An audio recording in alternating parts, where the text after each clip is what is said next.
Kottayam medical കോളേജിൽ ചികിത്സ നിഷേധിച്ചതായി പരാതി. ഇടുക്കി ആനച്ചാൽ സ്വദേശി ശെൽവരാജിനാണ് ചികിത്സ നിഷേധിക്കപ്പെട്ടത്. പക്ഷാഘാതമുണ്ടായി കോട്ടയം മെഡിക്കൽ കോളേജിൽ എത്തിച്ചപ്പോൾ ശസ്ത്രക്രിയ വൈകുമെന്നറിയിച്ചു.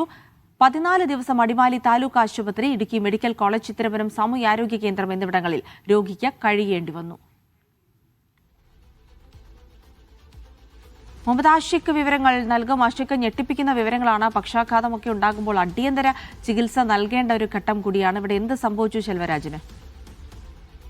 തീർച്ചയായും ആ നിലയിൽ തന്നെയാണ്. പക്ഷേ ആ വേണ്ടത്ര പരിചരണം ഒരു സർക്കാർ ആശുപത്രിയിൽ എത്തിയിട്ട് ഒരു സാധാരണക്കാരന് ലഭിച്ചില്ല എന്നുള്ള യാഥാർത്ഥ്യമാണ് നമ്മൾ ഈ സംഭവത്തിൽ നിന്ന് മനസ്സിലാക്കേണ്ടത്.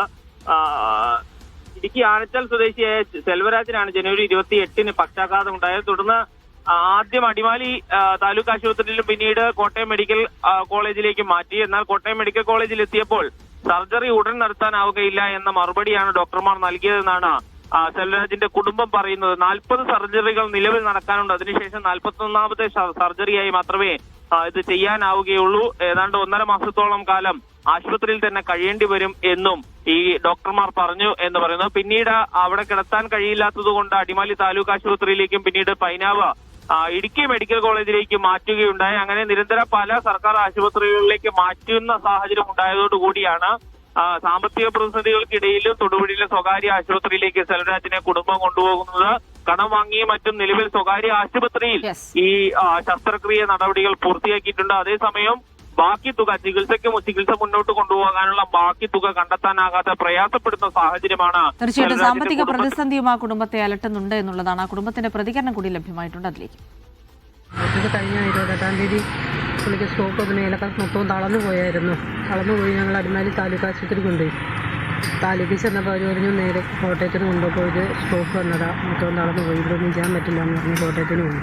കോട്ടയത്തിന് നിന്ന് അവരുടെ എല്ലാ ടെസ്റ്റും കാര്യങ്ങളൊക്കെ കഴിഞ്ഞപ്പോൾ പറഞ്ഞു സർജറി അല്ലാതെ വേറെ ഒരു മാർഗ്ഗമൊന്നുമില്ല എന്ന് പറഞ്ഞു. അപ്പോൾ പെട്ടെന്ന് ചെയ്യുന്നവർക്കായിട്ട് ഞാൻ പറഞ്ഞു ശരി ചെയ്യാമെന്ന് പറഞ്ഞു. അന്നേരം അവർ പറഞ്ഞു സർജറി ചെയ്യണമെന്ന് പറഞ്ഞാൽ പോരാ, ചെയ്യണമെങ്കിൽ 1.5 മാസം കഴിയണം, 1.5 മാസം ഇവിടെ കിടക്കണം. 41ാമത്തെ സർജറി ആയിട്ട് ചെയ്യാൻ പറ്റുള്ളൂ. 40 എണ്ണം ബുക്ക് ചെയ്ത് പോയേക്കുന്നതാണ്. അതിൻ്റെ കൂടെ ഈ അത്രയും നാളൊന്നും ഈ അപ്പച്ചൻ കിടക്കുകയില്ല. അതിന് മുമ്പ് തന്നെ അപ്പച്ചൻ മരിച്ചു പോകും, അല്ലെങ്കിൽ സർജറിയോട് കൂടി മരിച്ചു പോകും. ഇനി അഥവാ സർജറി കഴിഞ്ഞാൽ തന്നെ മാസങ്ങളോളം കോമാ സ്റ്റേജിൽ കിടക്കേണ്ടി വരും. എന്താണെന്ന് വെച്ചാൽ നിങ്ങൾ തീരുമാനിച്ചോളാൻ പറഞ്ഞു. ഇതെല്ലാം കേട്ട് കഴിഞ്ഞപ്പോഴത്തേനും ഞാൻ പറഞ്ഞു എന്നാൽ ഇനി സർജറി വേണ്ടാന്ന് പറഞ്ഞു. വേണ്ടാന്ന് കഴിഞ്ഞ് നിങ്ങൾ കിടക്കണമെന്നില്ല, നേരെ അടിമാലിക്ക് പോയിക്കോളാൻ പറഞ്ഞു. അങ്ങനെ അടിമാലി താലൂക്ക് ആശുപത്രിയിലേക്ക് അടുത്ത ദിവസം തന്നെ എഴുതി 29-ാം തീയതി തന്നെ എഴുതി തന്നു. താലൂക്ക് ആശുപത്രിയിൽ അടിമാലിക്ക് വന്നു.